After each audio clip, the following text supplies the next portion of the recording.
Anthem is the national anthem of the Gogo to be played on all occasions.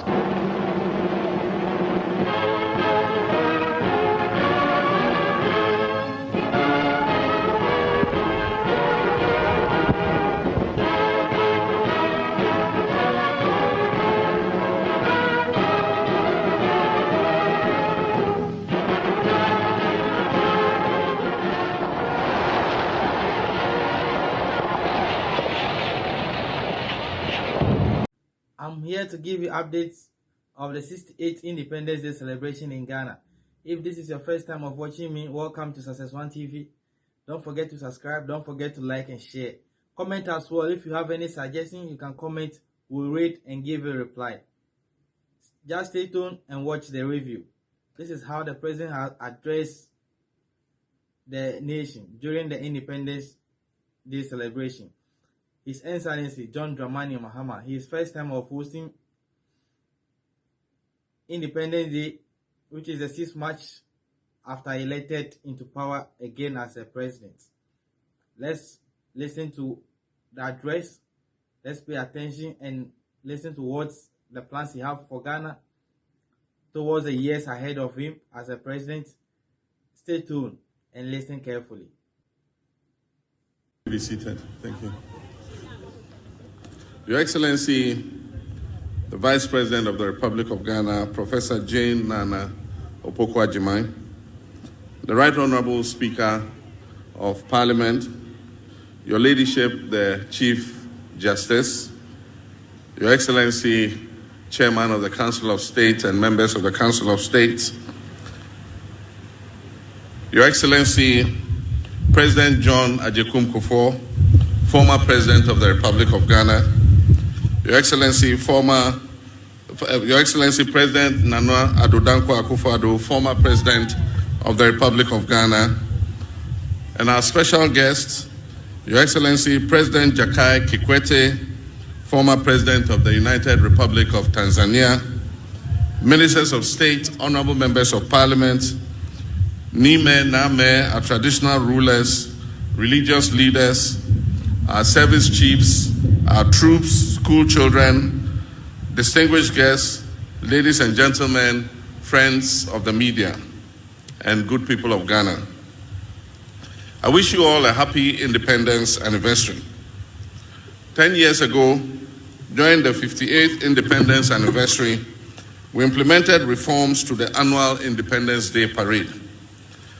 This reform eased the burden of thousands of school children who march, sparing them from hours of standing in the scorching sun. They formed up on the parade ground only when it was time for their march past and presidential acknowledgement.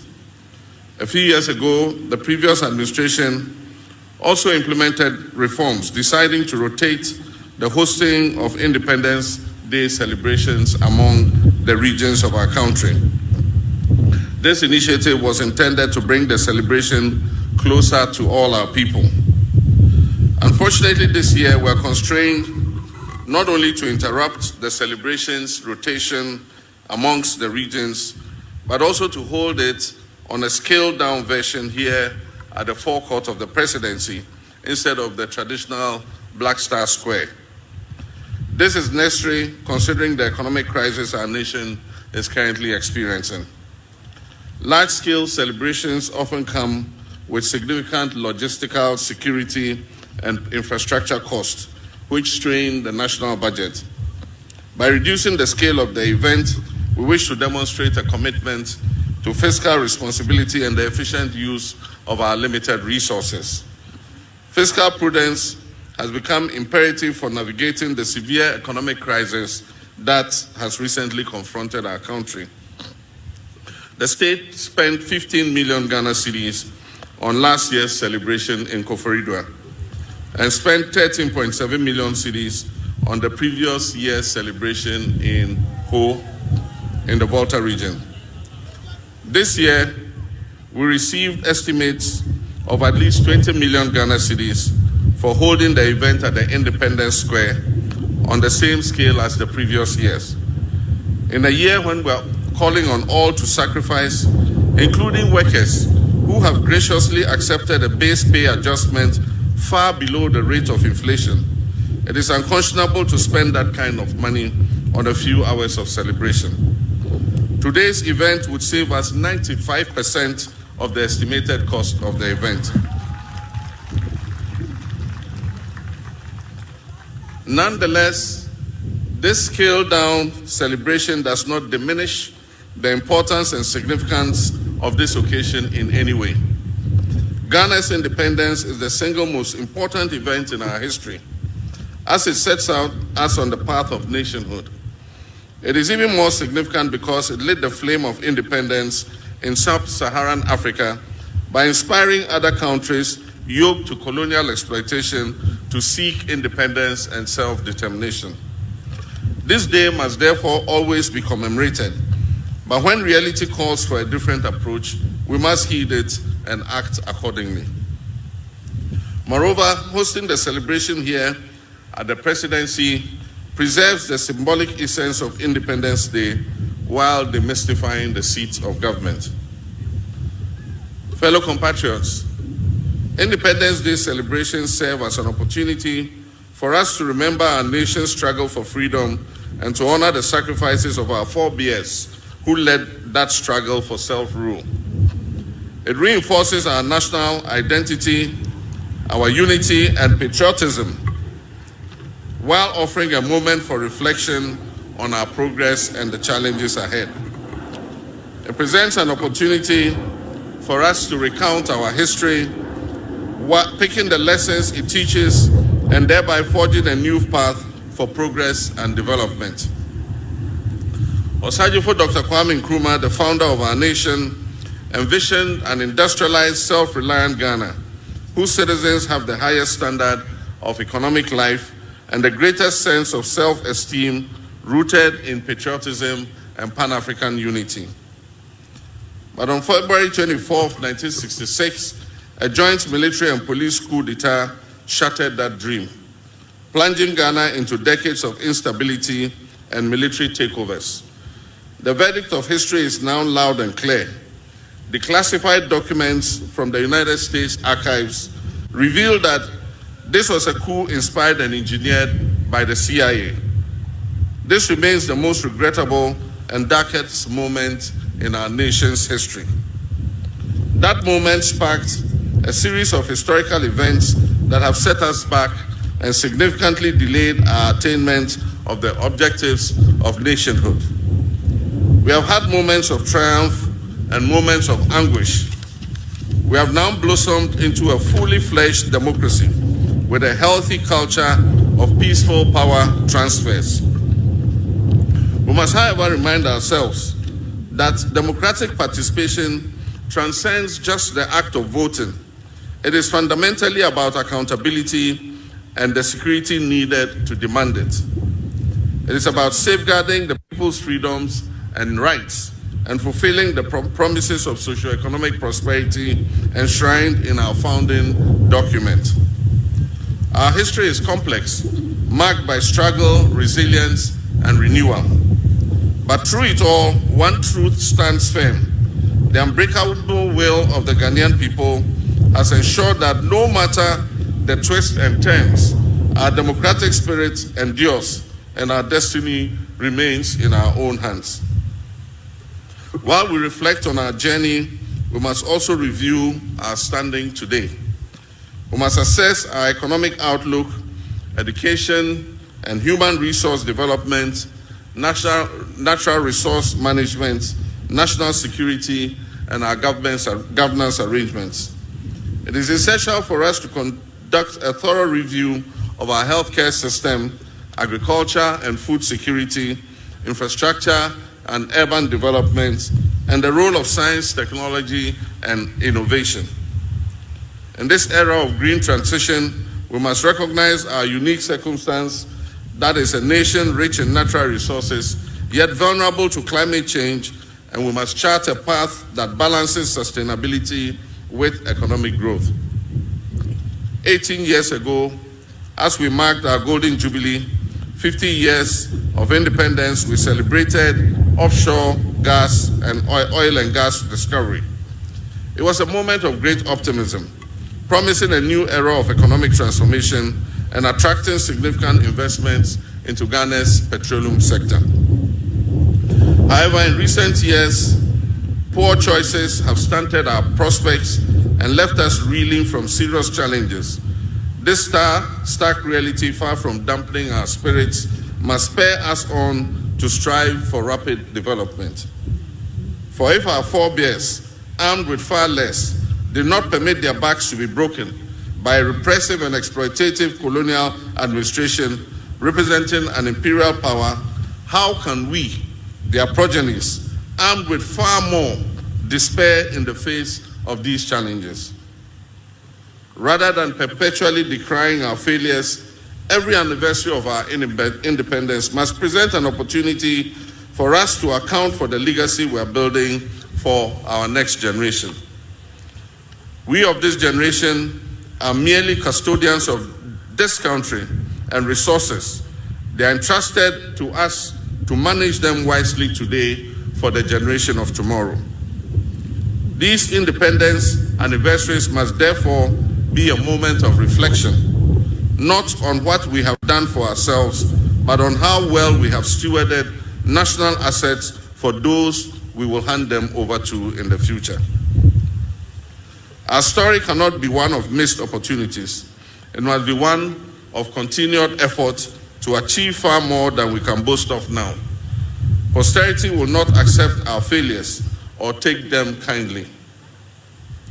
As President, I'm committed to providing the bold leadership and the clarity of vision that is needed to navigate the turbulent economic waters we are sailing in currently, while safeguarding our future. Discussions about our independence often highlight our reliance on imports, on donor aid, and IMF bailouts as signs of continued dependence. This reminder is repeated so often that while undeniably real, it risks becoming a cliché.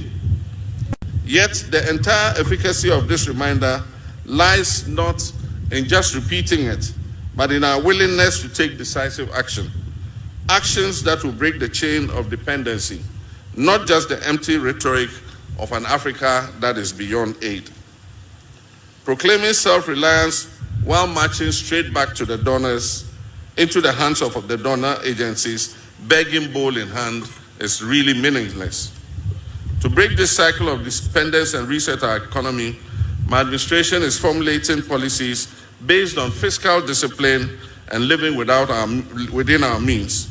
We're striving to expand our economy to yield prosperity for all. And to do this, we must look within and make sure that we're raising revenue domestically. This administration is working to implement the 24-hour economy program to ensure that our economy never goes to sleep. This will allow us to create the necessary job expansion, boost productivity, increase our exports capacity and trade footprint, and also reduce our dependence on foreign aid. The US $10 billion Big Push initiative will also modernize our infrastructure. It will create jobs. It will stimulate local industry, ensuring that our development is driven from within rather than funded from outside. Agriculture remains our biggest opportunity to reduce import dependence. With over $2 billion spent annually on food imports, the Agriculture for Economic Transformation agenda is structured to strengthen local agribusiness and ensure food security. The Feed Ghana program will drive mass food production and stabilize food prices. At the same time, the Poultry Farm to Table initiative, otherwise referred to as Nkukong Kitenkete program, will boost domestic poultry production and processing to directly address our 95% reliance on imported poultry products. The success of these policies depend on active citizen participation, particularly from our young people. The AgriNext program will equip 30,000 young people with land, training, and agribusiness opportunities. Farmer service centers in every district will provide access to mechanization services quality seeds and fertilizer to boost local food production. My brothers and sisters, this is a defining moment, but policies alone, no matter how well couched and no matter how well intentioned, will not change our reality. Action will change that reality. As president, I'm taking the necessary action to create growth opportunities and enhance our economic independence. Young Ghanaians must step up to the plate, seize these opportunities, and contribute to building a self-sufficient nation. Ghana's economic future is in your hands. Fellow Ghanaians, the 1992 Constitution has provided a stable framework for governance and delivered the most extended period of constitutional democracy in our nation's history. However, like any enduring legal and political framework, it has flaws and loopholes. Recognizing the need for refinement, the late President John Atta Mills initiated a constitutional review process in 2010, leading to the establishment of the Constitutional Review Commission. The previous administration of Nana Dankwa Akufo-Addo also undertook some constitutional review. Considering evolving national and global dynamics, I have constituted a new review committee to undertake a comprehensive and inclusive reassessment of our Constitution. This endeavor is essential as the strength of our democracy, the integrity of our constitutional order, and the rule of law requires continuous renewal. We must not allow weaknesses in our governance framework to fester until they threaten national stability. Instead, we must take proactive steps to reinforce the very foundation of our democracy. I therefore urge all Ghanaians to participate in this process by submitting their recommendations and memoranda to the committee. This is an opportunity to ensure that our constitutional framework truly reflects the collective aspirations of the Ghanaian people and serves as a robust instrument for national progress. My brothers and sisters, Dr. Kwame Nkrumah understood the essence of unity, not only in Ghana but on the entire African continent, when he said, and I quote, "The forces that unite us are inherently and far greater than the divisions imposed upon us." In the spirit of unity and brotherhood that this independence represents, I wish to speak directly to you, my brothers and sisters, in Boko and everywhere in our land where conflict is raging. I do not speak as president, but as your son and brother, in whose hands you have entrusted a solemn duty. The people of Boko and other areas, it is time for lasting peace to prevail.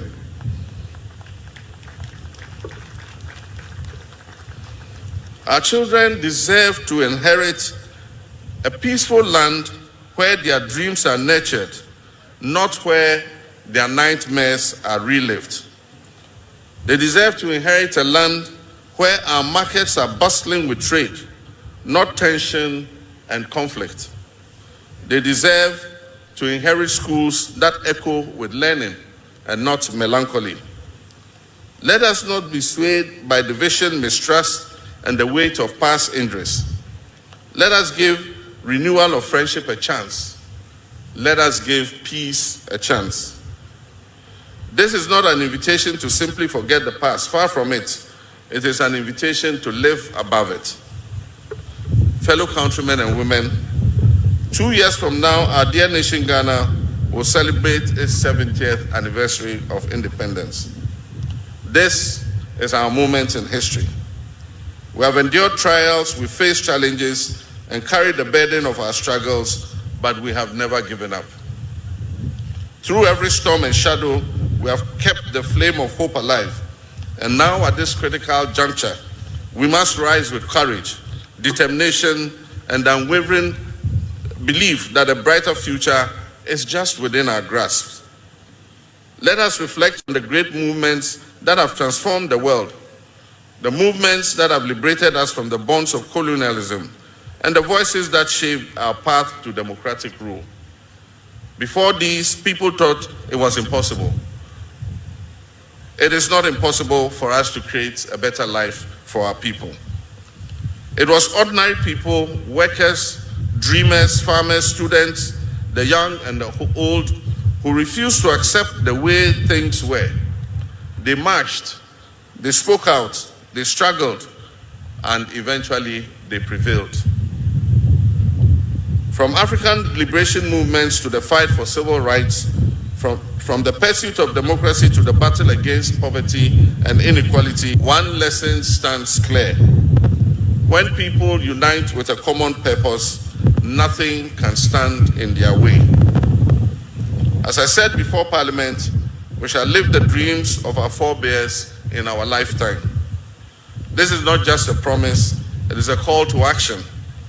Let this be our mission, to rise above fear, to silence the voices of doubt, and to harness the strength within us to create a future that is fair and that is inclusive. Let us move forward together side by side, knowing that every sacrifice we make today will prepare the way for generations yet to come. I thank you very much, my fellow countrymen and women, and I wish you all a happy Independence Day. Your Excellencies, distinguished guests, ladies and gentlemen, that was the 68th Independence Anniversary Address by the President.